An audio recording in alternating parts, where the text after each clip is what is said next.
Hi everyone and welcome back to another video.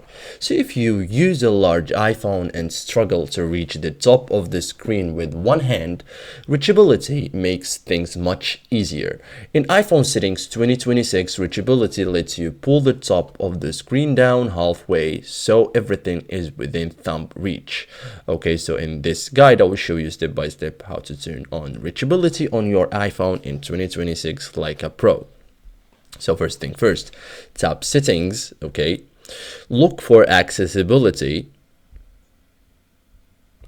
tap it. This is where one hand and assistive features are located. So inside accessibility, tap touch. So here is it, touch.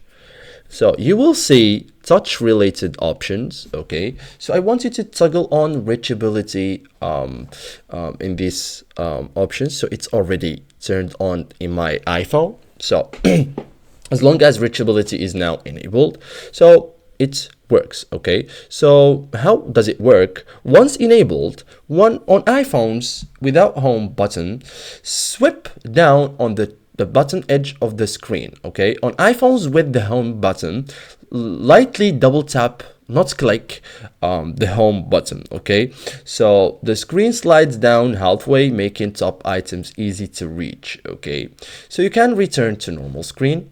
Okay, so to go back, tap the upper empty area, okay, or swipe up. Okay, so screen returns to the full size instantly. So thank you guys for watching this video and see you guys in the next tutorial.